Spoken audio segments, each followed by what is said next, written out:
जज साहब अपनी ही माँ को आश्रम में छोड़ आए।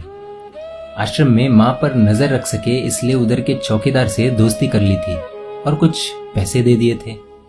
जज ने चौकीदार को अपनी दिल की बात आंखों में आंसुओं के साथ बता दी कि घर में पत्नी है जो माँ के साथ बदतमीजी से पेश आती है और पत्नी के कहने पर दोनों बच्चों ने माँ से बात करनी ही बंद कर दी। माँ को अकेलापन लगने लगा और इन सब वजहों से दिन भर रोती, इसलिए उसे आश्रम छोड़ने के लिए आ गए। तो चौकीदार ने कहा, जज साहब आपके सामने सारे सबूत थे कि कौन सही और कौन गलत है, लेकिन अपनी ही माँ के साथ न्याय नहीं कर पाए तो औरों के साथ क्या न्याय करते होंगे आप। ये बात जज साहब के दिल को छुप गई।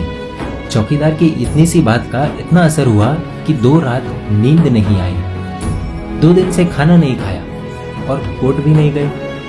ऐसा लग रहा था जैसे एक चौकीदार ने जज साहब की दुनिया हिला दी। जज साहब अपने घर में रूम से बाहर आए। दोनों बच्चे और पत्नी खाना लेकर इसी इंतजार में खड़े हैं कि कब खाना खाएंगे। तभी जज साहब ने एक कागज पत्नी को और 2 अलग कागज अपने बच्चों के हाथ में थमा दिए।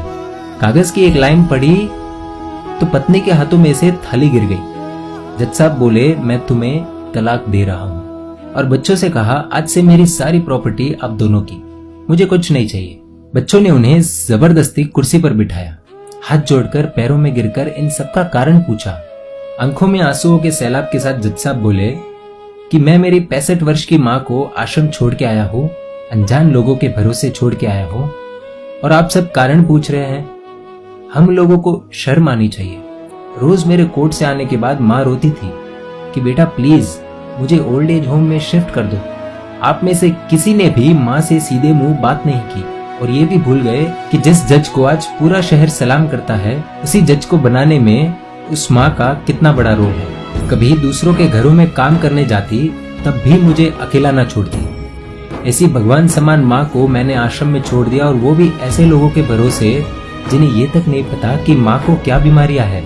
खुद को कोसते हुए जज साहब कहते हैं, दूसरों पर फैसले सुनाने वाला आज मैं खुद हार गया। मैं जज नहीं बल्कि गुनहगार हूँ, और मैंने जो गुनाह किया है वो शायद कानून तो माफ कर देगा, लेकिन ईश्वर के कोर्ट में वो कभी माफ नहीं होगा। ये कहते हुए जज साहब बोले कि अब मैं अपने पापों का प्रायश्चित करने जा रहा हूँ। मैंने अपना सब कुछ आप लोगों को सौंप दिया है, और अब अपनी माँ के साथ आश्रम में रहूंगा और उनकी सेवा करूंगा। पत्नी से जज साहब ने कहा कि याद रखना, आज तुमने उस माँ को आश्रम भिजवाया, तुम भी एक माँ हो, कल तुम्हें भी कोई आश्रम भेजेगी, तब तुम्हें मेरे इन शब्दों का अर्थ सही मायने में समझ आएगा। ये बोलकर जज साहब निकल लिए अपनी माँ के पास। आधी रात को चौकीदार भी जज साहब को देखते हुए चौंक गया। अंदर देखा तो माँ सो रही थी। करीब जाकर देखा तो पूरे परिवार की तस्वीर से लिपट कर रोते हुए माँ सो गई थी। आश्रम का प्रशासन भी जाग गया, क्योंकि पीछे पीछे माँ और बच्चे भी आ गए। उन्हें ये एहसास हो गया कि उन्होंने क्या पाप किया है। तभी आश्रम की एक कर्मचारी बोली, हम इन्हें आपको नहीं सौंप सकते, क्या पता कल आप इन्हें मार दो तो। ये सुनते ही जज साहब की पत्नी को दिल में बहुत दर्द हुआ।